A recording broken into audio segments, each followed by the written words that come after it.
कहानी की शुरुआत में हमें ग्रे एलिस नाम की एक लड़की दिखाई जाती है जिसे उसके पापों की सजा दी जा रही होती है। जैसे ही उसे फांसी पर लटकाया जाता है, एलिस वहां खड़े एक आदमी को देखती है और उसे अपने पास खींच लेती है। इसके बाद जो भी उसे मारने आता है वह उन सबको एक एक करके खत्म कर देती है। आखिर में सिर्फ उसका नेता ही बचता है जिसे एलिस चाहती तो उसी समय मार सकती थी, लेकिन वह उसे यह एहसास कराना चाहती थी कि बिना गलती के मौत की सजा मिलना कैसा होता है। इसके बाद वह उसी रस्सी को अपने गले में डाल लेती है जो कुछ देर पहले उसके गले में थी, और वह वहां से जिंदगी और मौत के बीच की हालत में चली जाती है। आज तक कोई भी उस जगह से जिंदा वापस नहीं लौटा था, लेकिन जब गुलामों ने ग्रे को वहां से जिंदा लौटते देखा तो उन्हें उम्मीद की एक किरण दिखाई दी कि वे भी अपने अत्याचार के खिलाफ लड़ सकते हैं। कहा जाता है कि एलिस एक शापित जादूगरनी है जिस पर ऐसा श्राप है कि उसे हर किसी की इच्छा पूरी करनी पड़ती है, और अगर वह ऐसा करने में असफल रहती है तो उसे पूरी जिंदगी नरक की आग में जलना पड़ेगा। लेकिन वह केवल वही इच्छा पूरी कर सकती है जो सामने वाला खुद चाहता हो। इसी वजह से चर्च एलिस को मारना चाहता था, क्योंकि उन्हें डर था कि कहीं उनके गुलाम उससे अपनी आजादी न मांग ले। दूसरी ओर हमें बॉयस नाम का एक इनामी शिकारी दिखाई देता है जो अपने शिकार की तलाश में निकला होता है। थोड़ा आगे जाकर वह अपने घोड़े से उतरता है और कहता है कि यह जगह किसी को छिपने के लिए बिल्कुल सही है। अचानक एक आदमी अपनी राइफल का इस्तेमाल करने की कोशिश करता है, लेकिन तभी दो मुंह वाले सांप उसे काट लेते हैं। बॉयस उन सभी को मार देता है, अपना काम खत्म करता है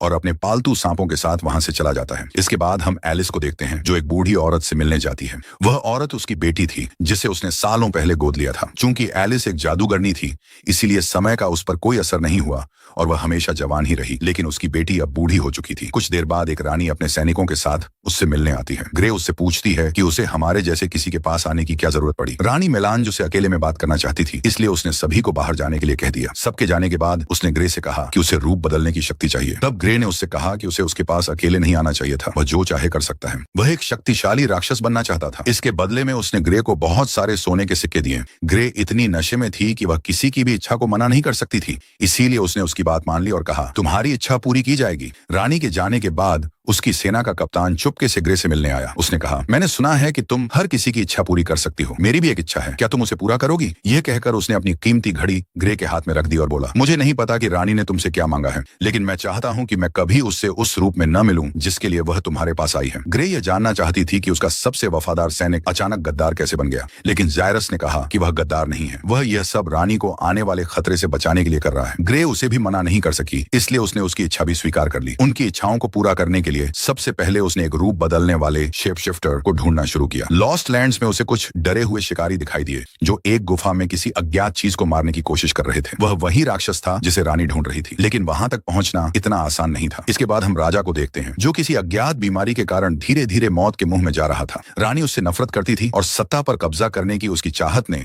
उसके आखिरी दिनों को और भी दर्दनाक बना दिया था। इतना ही नहीं, रानी ने उसके जिंदा रहते ही किसी और से प्यार करना शुरू कर दिया था, और वह आदमी कोई और नहीं बल्कि बोझ था। एक दिन जब वह उससे मिलकर महल से जा रहा था तो पहरेदारों ने उसे पकड़ लिया और उसकी पहचान पूछी, लेकिन नशे में धुत बोझ ने उन्हें मार डाला और आसानी से महल से निकल गया। ग्रे एक ऐसे शिकारी की तलाश में थी जो उसके साथ लॉस्ट लैंड्स जा सके। वह सबसे पहले बोझ के पास गई और उसे कहा कि वह उसके लिए काम करे, लेकिन बोझ ने कहा कि वह यहाँ ताश खेलने आया है, बात करने नहीं। ग्रे को वही आदमी चाहिए था, इसलिए उसने उसके साथ एक खेल खेला। बोझ को लगा कि वह आसानी से जीत जाएगा, इसलिए उसने अपना सारा पैसा दांव पर लगा दिया। लेकिन जब वह अपना सारा पैसा हार गया तो उसका सारा नशा उतर गया। उसने ग्रे से पूछा, तुम लॉस्ट लैंड्स क्यों जाना चाहती हो? उसे यह नहीं पता था कि जो भी वहां जाता है वह कभी वापस नहीं आता। एलिस ने उससे कहा कि वह एक ऐसे आदमी की तलाश में है जो अपनी आत्मा बदल सकता है और वह वहीं रहता है, इसलिए उसके पास और कोई विकल्प नहीं है। काफी समझाने के बाद आखिरकार बॉयस उसके साथ जाने के लिए मान जाता है, लेकिन जैसे ही वह जाने के लिए मुड़ता है चर्च के लोग उस पर हमला कर देते हैं। हम देखते हैं कि एलिस का दुश्मन ऐश अभी भी जिंदा था। वह बॉयस के दो मुंह वाले सांप को मार देता है और अपने लोगों को उसे खत्म करने का आदेश देता है।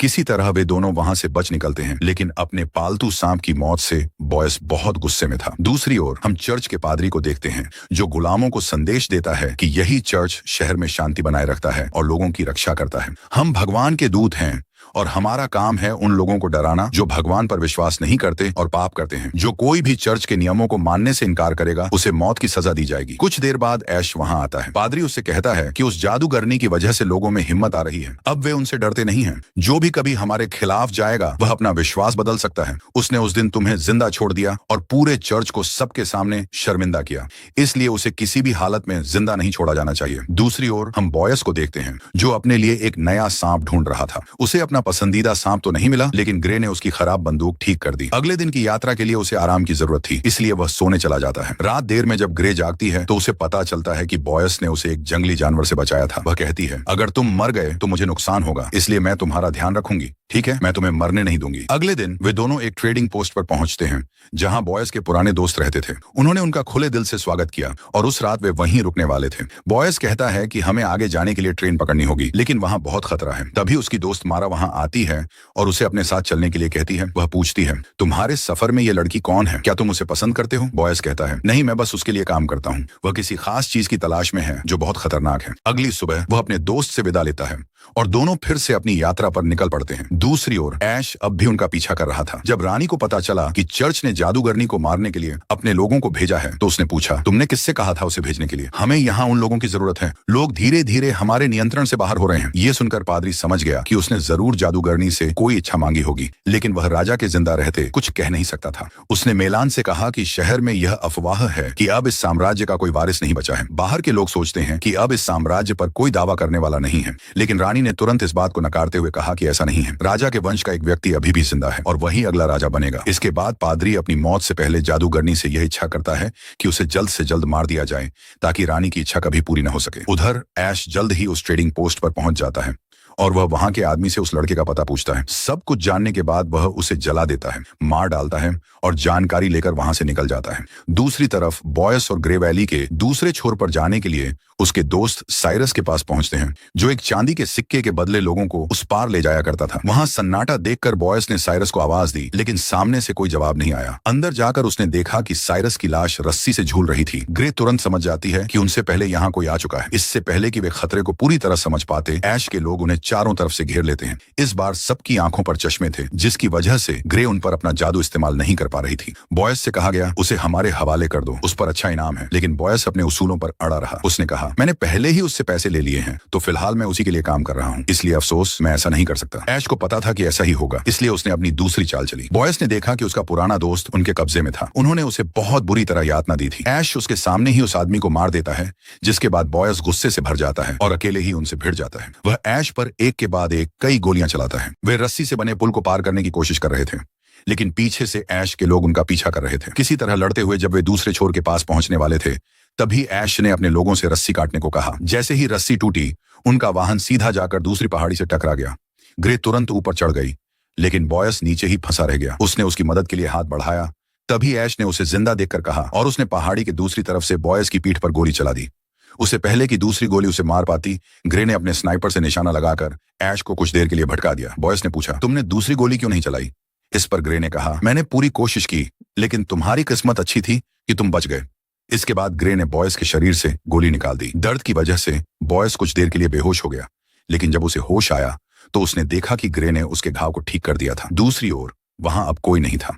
उधर रानी के महल में जब राजा अपनी हालत से थोड़ा संभला तो ब्राइस ने उसे बताया कि रानी गर्भवती है।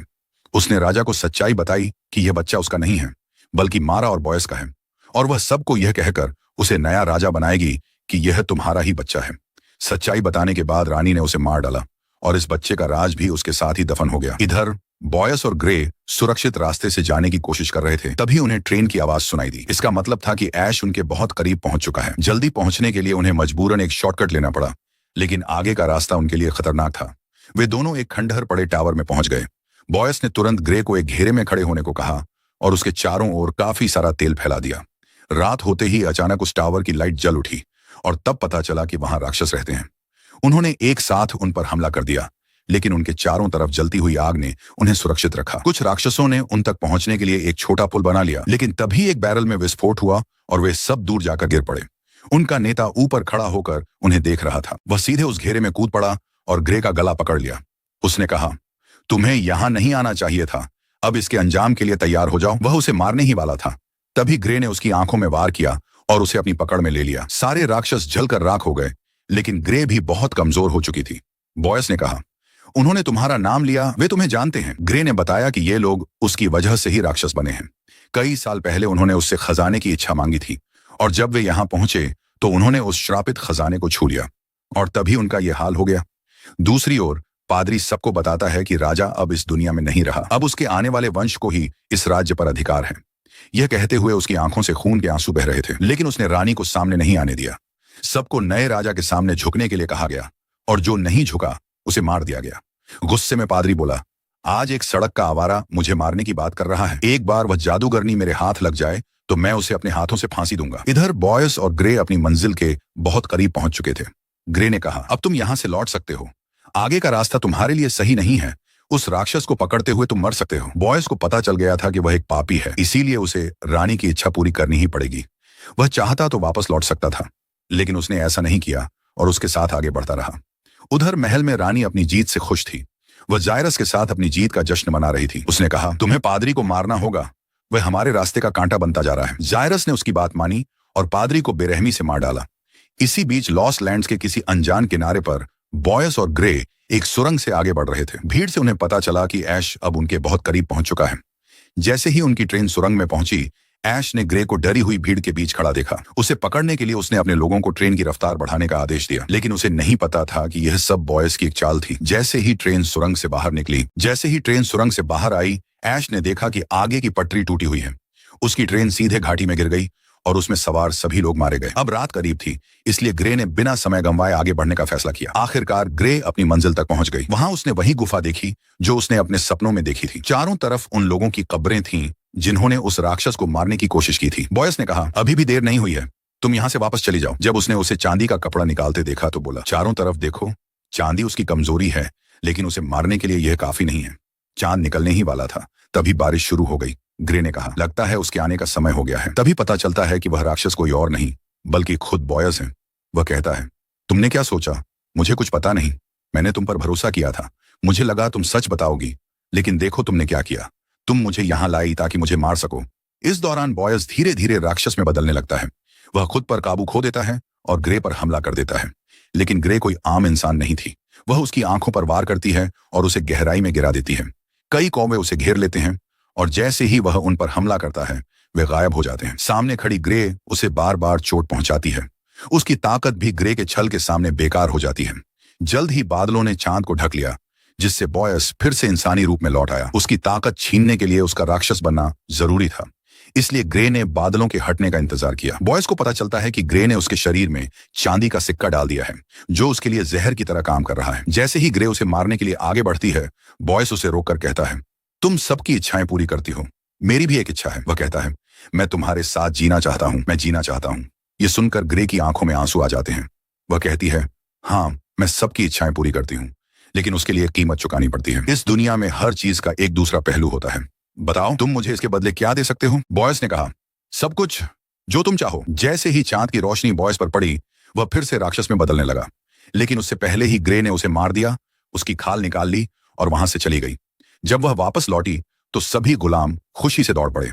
ग्रे ने जायरस को उस राक्षस की खाल दी और कहा कि रानी से कहो कि वह इस पर उसके खून की कुछ बूंदें डालकर इसे पहन ले और सो जाए। अगली सुबह उस राक्षस की सारी शक्तियां उसमें आ जाएंगी। जायरस ने कहा, तुमने मेरी इच्छा पूरी नहीं की। मैंने कहा था कि रानी की इच्छा पूरी नहीं होनी चाहिए, तो फिर ये क्या है?